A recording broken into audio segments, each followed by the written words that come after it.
South Sudan continue to make history after beating Angola yesterday, and they won also against the Philippines in their classification game. So they ended the World Cup campaign on a two-game winning streak, winning both the classification games and beating the hosts.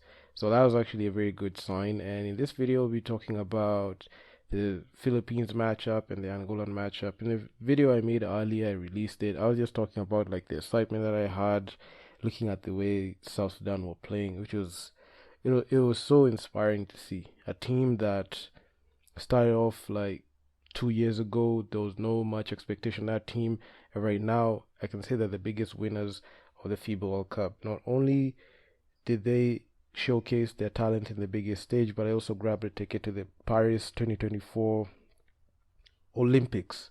When I look at that, I just see a team like Nigeria.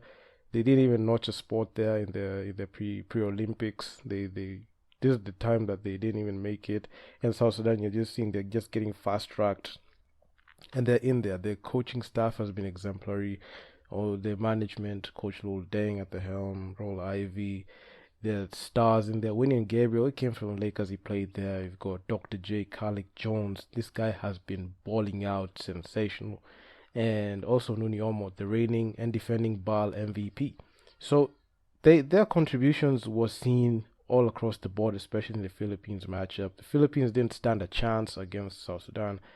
And shooting wise from the field, you can see South Sudan shot pretty well. It shot 41%, not like the greatest, but on 2-point field goals 44%, on 3-point field goals 36%, and also from the free throw line they knocked down majority of their free throws and led in assists, 25 assists. And South Sudan were just, you're just dominating. 29 fast break points, 30 points in the paint. They were tied in 30 points in the paint with the Philippines. And points from the bench. Their bench was actually pretty good. And you could see the overall depth that the South Sudanese side had. And they dominated this game for 39 total minutes. There was no point where the Philippines were able to like even try to tape out the score, and South Sudan held the Philippines to 68 points.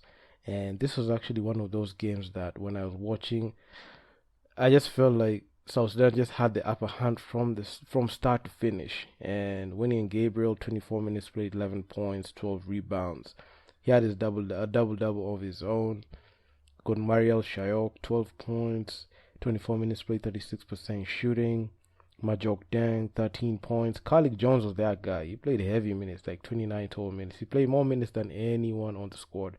17 points, 35% shooting from the field, 14 assists, 9 rebounds. This is the game that he would have made history if he got a triple double. So he was one rebound shy from getting a triple double, but his assists and his playmaking was just exemplary. And he also had 2 steals in there. That plus ones were plus 30. He was that clearly that the main guy that if South Sudan didn't have this guy, and he also plays for the Chicago Bulls. So if they didn't have this guy, and I'm not sure where that would be, but give credit to like how they played good team basketball.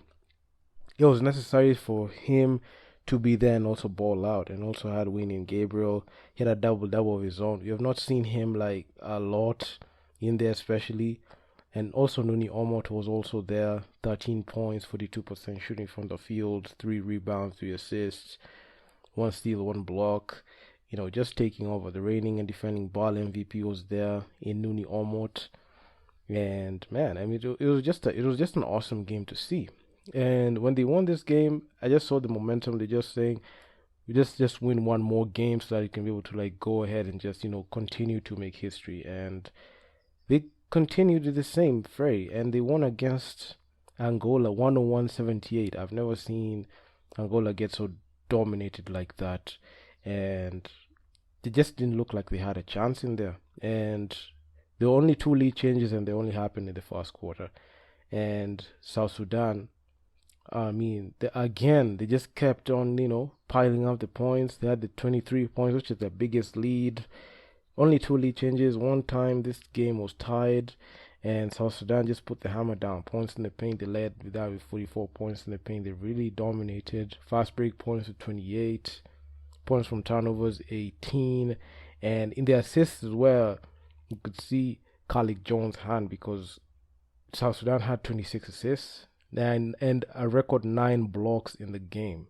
So you could see defensively, Angola just were just outmatched and outsized in there. Even despite South Sudan not even winning the rebounds, you could see shooting wise on 2 point field goals. You could see South Sudan 63% shooting on 2 point field goals. They shot 39% from deep and 78% from the free throw line. So overall, the field goal percentage was 54. So this is the main reason as to why they were able to do that against Angola. And when they won this game, it was just one more game, and this was that game that they had to win so that they can qualify for the Olympics, and they did because from the start, like I just saw Angola just had a slow start, but you can see South Sudan took advantage of that with 30 first quarter points.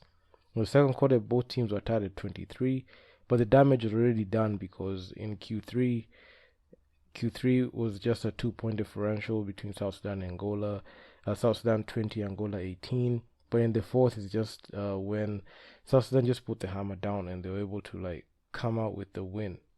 And this was actually a very good game for Khalid Jones. 33 minutes played, 26 points, 66% shooting from the field, 15 assists, 7 rebounds. He was just threatening. He just really wanted that triple double because in their previous game he was one rebound shy. Now this one is only 3 rebounds shy, but and he also had 15 assists, which were awesome. Wayne Gabriel, he was also pretty good. He had a double of his own, 15 points, 10 rebounds, and 7 defensive rebounds in there.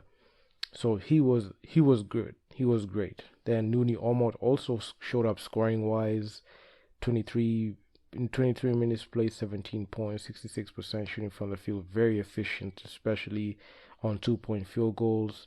And we had Mariel Shayok, 26 minutes played, 18 points, 60% shooting from the field, and 75 from the line. So you can see there was no weak spot in this game for South Sudan, and this was the game that they just needed to qualify for the Paris 2024 Olympics, and they have already. So right now they're just in cloud nine. You could just see like their fan base is just too much excited, and I'm also excited because man, I've been following this team for quite some time now, since the time that they were in the AfroBasket, in the FIBA World Cup qualifiers. I just saw like them making history like that. They won. We went 11-1, and even in the warm-up games, they had a 3-1 record. They won against Iran. They won against Jordan. They lost against they lost against Brazil. I saw that game, and honestly, if you ask me, this is a team that is just built for these moments. And anyone who wants to root for this team, man, just root for them because they are the number one team they are the number one team in Africa. They're the number one team. They were number one everything. Number one in the continent. Number one in terms of like the management. And right now they just headed to the Olympics. They're ahead of a team like Nigeria, who you would have thought like they were the powerhouse of basketball right now. African basketball runs through South Sudan because they've shown like they have everything that they need there. And man, I'm just too excited, man. I'm just too excited. I'm trying to contain myself, and I just feel awesome. So yeah, man. If you guys like the video, make sure you leave your feedback down in the comments on what you think. And please subscribe to the channel, hit the bell so that you can get notified on every video I post. And I'm out. Peace.